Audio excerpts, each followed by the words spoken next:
नमस्कार प्रिय बंधुगण, एक अत्यंत गुरुत्वपूर्ण वीडियो सहित मु प्रकाश जगदेव आज आपण मान सामने।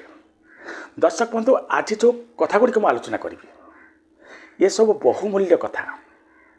आपण परिस्थिति जहाँ होता ना कहीं आपण जमितिया समय दे गति करूँ ना कहीं आपण मानसिक स्थिति जमी था ना कहीं जदि ये कथा गुड़िक आप जीवन में उतारे निश्चित भाव में आपण जीवन में सफल हेबे, आगक बढ़े। मन रखि था जिते पारुचंती ये कथा गुड़ी को बारंबार शुणु, जिते शुणे ये कथा गुड़िक सेते नुआ लगे। बाछि बाछि किछि उपादेय कथा मुझे आपण मान सामने रखुची, तेणु निवेदन करी ये भिडियोटी को अनदेखा करंतु नहीं, बहुत काम लगे। जिते पारुचंती तो देखंतु, शेयर करंतु एवं अन्य मानक मध्य से सुजोग दिंतु, से माने यही कथा गुड़ी को निश्चित भाव में जानतु। चलतु देरी नक आरंभ करवा से कथा गुड़ी को।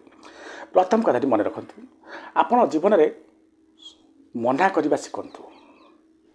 जितेबाला आपंकर काम ना हे तो आप साहाय्य करते पारती। आपणकर स्वप्न बड़, आप जो स्वप्न पे काम कर निज काम कर अन्य कथार प्रेरित हो आप निज काम को केवे भी बंद करंतु नहीं। ये जो पीपल प्लीजिंग बिहेवियर मनुष्य को बर्बाद करे। ये पीपल प्लीजिंग बिहेवियर पाई लोक को संतुष्ट करिवार जो प्रक्रिया, ये प्रक्रिया रे अनेक लोक निजर नैतिकता हराई भूल रास्तार पथिक होती।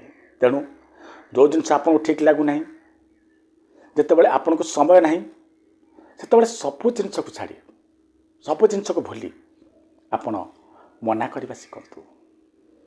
भल लोक बनतु आमर, मु मना करूना, भल लोक बनवा उचित, किंतु आपण भल लोक बोली प्रमाण करने को जाई निजर बहुमूल्य समय को केबे बर्बाद करंतु नहीं। निज कार्य और रणनीति को केबे भी कहारी आगे प्रकाश करंतु नहीं। आपण सफलता पाइला परे आपण सफलता जो स्वर मचेब ना, से स्वर से मान को जनईदेव अन्य मान को जे आपण विजेता बनी सारी बोली। किंतु सफल होगा पूर्वर निजर कार्य और रणनीति को केवे कौन हालत में कहार को चलांतु नहीं। या पर परामर्शर कहारी परामर्श आपण बाट चलतु नहीं। कारण आपण कौन भावुंट आपण जहाँकर परामर्श नौकरी से सबकि जानते बोली। किछि न जानिथिबा लोक अनेक समय रे बहुत परामर्श दियंती एवं आपण को भूल रास्तार जीवाको प्रेरित करती। तेणु आपण कार्यक्रम है जदि परामर्श कहार नबाकू चाहूँगी, प्रथमे भल रकम बुझंतु, जानतु, बुझाक चेष्टा करंतु। जहाँ परामर्श नौकरी से शकुनी ना भगवान श्रीकृष्ण। शकुनी ठारू परामर्श नहीं दुर्योधन अवस्था कौन है जानते। तेणु जदि अजाणत आप कौन शकुनी हावड़े पड़गले ताहले आपण जीवन बर्बाद हो। धैर्य रखंतु। श्रेष्ठ जिनिस समय अनुसार आसी थाए, समय पूर्वर केवे भी आसी न थाए। श्रेष्ठ जिनिस हासिल करने को चाहते तो आपण धैर्यवान हवा दरकार। जी तार जी तुम इज्जत करती ना, जो मैंने तुम इज्जत को सम्मान दियंती ना, से बलपूर्वक रही निजर आत्मसम्मान न हराई ससम्मान से दूरे जा उचित हम। अन्य को परखिबार कला शिखंतु। जदि न शिखिपारे कलाटी ना, ताहले आपण प्रति क्षेत्र में धोखा पाइबा को प्रस्तुत हो रुहंतु। मित्रता और संपर्क बहुमूल्य अटे, मात्र यह सह एकुटिया रहिबा, एकुटिया रहीकि जीवन जीवा आपण शिखिगले जीवन युद्ध में आपण ही जीतबे। जे निजको जीतवा शिखिगला ताकू हरेला वाला ए संसार रे कहीं नहीं। जदि प्रकृति में आप विजयी बनवाक चाहते ना ताहले निजे निजक जीतिक देखा ना आप निज भितर चलुवा लड़ाई को जीतिक देखा ना आपड़ जानवे आपणकर औकात कौन। जी बाहाना बनाउछि से बाहाना बनाउथबा व्यक्ति ता जीवन में केबे भी सफल हुए ना कारण बाहाना बनैबा एपरि एक आदत प्रति क्षेत्र में आपण बाहाना बनै चलिए एवं रास्ता मेन रास्ता को आपण छाड़ी छाड़ी चलिए तेणु ए बाहाना छाड़ू आग को बढ़ंतु प्रार्थना कर जी तुम सांगरे अछंती से मानकर हाथ आउ साथ केबे भी तुम पाखरु छाड़ी न जाओ सब बेले तुम्हें से हाथ एवं साथ को पाई चली था। जीवन में केबे दुखी हुए ना तार कारण कौन जानते आपण पाखे जहाँ अच्छी ताहा आज भी अन्य कहापाई स्वप्न अटे थरे तुलना कर देखु ना आपण सब जिते बड़े आपण अधिक किसी पाई लोक सहित तुलना करेंगे ना से दुखित हे केबे आपण तली लोक सहित निजक तुलना करूँ देखिए आपण केते भाग्यवान बोली जानीजे कथा को।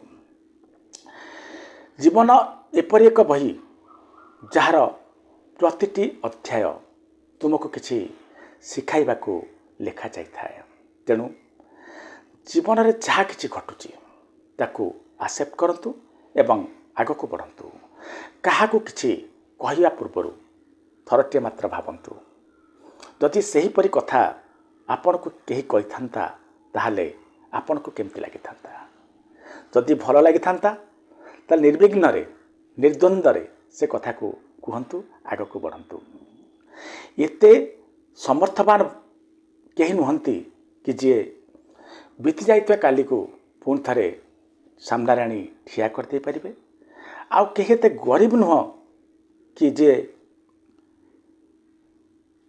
आसंता काली को निजर आसंता काली को भल कर न पारिब। कौन सी वस्तुर महत्व सेते बड़े जना पड़े जेते बड़े ताहा आपण जीवन रू चली जाए तेणु जो वस्तु आपण पाखे अच्छी तार महत्व को एबेठार बुझी जातु ना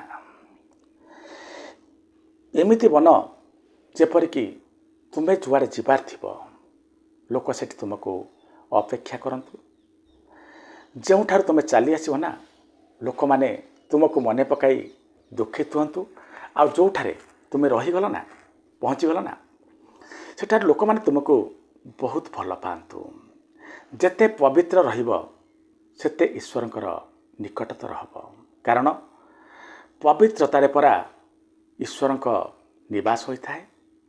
कौन सी परिस्थिति आपण को जेतिकी वेदना दे न थाए ताठारु अधिक आपण को दृढ़ बन थाए तेणु प्रत्येक परिस्थिति को आसेप्ट करने शिखंतु ना कष्ट आसिले दृढ़ हुंतु धन आसिले आपण निजको सरल बनै दियंतु अधिकार आसिले आपण विनम्र बनंतु एवं क्रोध आसिले आपण शांत रुहंतु एहाको जीवनर प्रबंधन कहा जाए।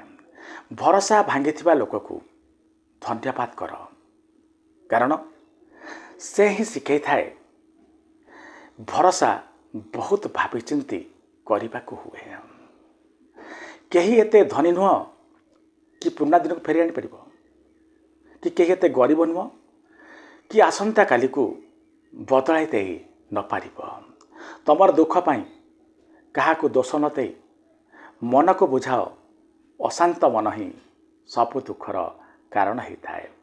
अन्यर सफलता को जदि आपण स्वीकार करने ताहले आपण प्रेरणा पाइबे से लोक द्वारा प्रेरित हेबे आउ जदि अन्यर सफलता को आपण स्वीकार न करि पारिबे ताहले आपण ईर्षाळु बनिबे। निष्पत्ति नियंतु आपण कौन करवा उचित अन्यर छाई होई बंचिबा अपेक्षा निजर छोटिया परिचयटे सृष्टि करने निहाती दरकार। समस्ते कहती भाग्यर लेखा सबकिछि मात्र यह वास्तविक सत्य जे कर्मर लिखनर करामती ଭାଗ୍ୟ ହୋଇ ଆପଣଙ୍କ ସାମ୍ନାରେ ପ୍ରତିଫଳିତ ହୋଇଥାଏ। ପ୍ରେମର ଅନ୍ୟ ନାଁ ହେଉଛି ପ୍ରତୀକ୍ଷା। ପ୍ରେମ କରୁଛନ୍ତି ତ ପ୍ରତୀକ୍ଷା କରିବା ମଧ୍ୟ ଶିଖିଯାଆନ୍ତୁ, ତ୍ୟାଗ କରିବା ମଧ୍ୟ ଶିଖିଯାଆନ୍ତୁ। ଦେଖିବେ ଆପଣ ଭଲରେ ରହିବେ। ଚକ୍ରବ୍ୟୁହ ରଚନା କଲାବାଲା କେହି ବାହାର ଲୋକ କେବେ ବି ହେଇନଥାଏ। ଏ ଚକ୍ରବ୍ୟୁହ କିଏ ରଚନା କରି ଜାଣିଛନ୍ତି? ଚକ୍ରବ୍ୟୁହ ରଚନା କରେ ସିଏ ଯିଏ ଆପଣଙ୍କର ଅତି ଅନ୍ତରଙ୍ଗ ହୋଇଥାଏ। ତେଣୁ ଚକ୍ରବ୍ୟୁହକାରୀ ଆଉ କେହି ନୁହଁ, ଆପଣଙ୍କର ନିଜର ଲୋକ। ଆଧ୍ୟାତ୍ମ ଅର୍ଥ ଦୁନିଆରୁ ଦୂରେଇ ଯିବା ନୁହଁ, ବରଂ ମୂର୍ଖତାଠାରୁ ଦୂରେଇ ରହିବା।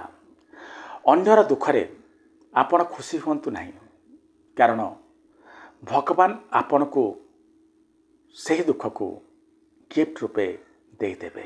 କାରଣ କ'ଣ ଜାଣିଛନ୍ତି? ଯେତେବେଳେ ଭଗବାନ ଦେଖିବେ ମୋ ଭକ୍ତ ଅନ୍ୟର ଦୁଃଖରେ ଖୁସି ହେଉଛି, ଅନ୍ୟର ଦୁଃଖରେ ଆନନ୍ଦିତ ହେଉଛି, ଭଗବାନ ଭାବିବେ ମୋ ଭକ୍ତର ମଧ୍ୟ ଏଇ ଜିନିଷ ଟିକେ ଦରକାର। ସୁନା ପରି ବହୁମୂଲ୍ୟ ପାଇବାକୁ ଇଚ୍ଛା କରୁଥିବା ମା ମାନେ, ସୁନା ପରି ବୋହୂ ପାଉଥିବା, ସୁନା ପରି ବୋହୂଟିଏ ଯେଉଁ ମା ମାନେ ଆଶା କରୁଛନ୍ତି, ସେମାନେ ପ୍ରଥମେ ନିଜ ପୁଅକୁ ହୀରା ବନେଇ ଦେଖନ୍ତୁ ନା। ନୀରବତା କାହାର କମଜୋରି ନୁହେଁ। ଅଧିକାଂଶ ଲୋକ ନିଜର ସଂସ୍କାର କାରଣରୁ, ନିଜର ବଡ଼ପଣ କାରଣରୁ ଏହି ନୀରବତା ଅବଲମ୍ବନ କରିଥାନ୍ତି। କାରଣ ସେମାନେ କାହା ମନରେ ଦୁଃଖ ଦେବାକୁ ପସନ୍ଦ କରନ୍ତି ନାହିଁ। ସମୟ ଯେତେବେଳେ ନ୍ୟାୟ କରେ, ସେତେବେଳେ କୌଣସି ସାକ୍ଷୀଙ୍କର ଆବଶ୍ୟକତା ପଡ଼େ ନାହିଁ। ଏ ସମୟ ସବୁକିଛି କରି ଦେଖାଇଦିଏ। ପ୍ରତ୍ୟେକ ବ୍ୟକ୍ତି ଥରେ ମାତ୍ର ପ୍ରେମ କାହାକୁ କରିବା ଦରକାର। କାରଣ ଏମିତି କଲେ ନିଶ୍ଚୟ ସେ ବ୍ୟକ୍ତି ଜାଣିଯିବ ପ୍ରେମ କାହିଁକି ନ କରିବା ଦରକାର। ଅଭ୍ୟାସ ଆରମ୍ଭ କରିବା ସହଜ, ହେଲେ ଯେତେବେଳେ କୌଣସି ଅଭ୍ୟାସକୁ ଆପଣ ଛାଡ଼ିବାର ପ୍ରୟାସ କରିବେ, ସେତେବେଳେ ଆପଣ ନିଜେ ଜାଣିପାରିବେ ଯେ ଅଭ୍ୟାସର କରାମତି କେତେ। ଦର୍ଶକ ବନ୍ଧୁ, ଏ କଥାଗୁଡ଼ିକ ନିଶ୍ଚିତ ଭାବରେ ଆପଣଙ୍କ ଜୀବନରେ ବହୁମୂଲ୍ୟ ବହନ କରେ। ତ ନିବେଦନ କରିବେ ଆପଣମାନଙ୍କୁ, ଯେତେ ସମୟ ଥାଉ, ଯାହା ଥାଉ, ଏ କଥାଗୁଡ଼ିକୁ ମନେ ରଖନ୍ତୁ। ଯଦି ପାରୁଛନ୍ତି କୌଣସି ନା କୌଣସି ଖାତାରେ ଲେଖନ୍ତୁ, ନୋଟ୍ରେ ଲେଖନ୍ତୁ। ପ୍ରତିଦିନ ପଢ଼ିବାକୁ ଚେଷ୍ଟା କରନ୍ତୁ। ଦେଖିବେ ଜୀବନରେ ବହୁତ କିଛି ଆପଣ ଶିଖି ଦେଇପାରିବେ। ରହୁଛି, ନମସ୍କାର।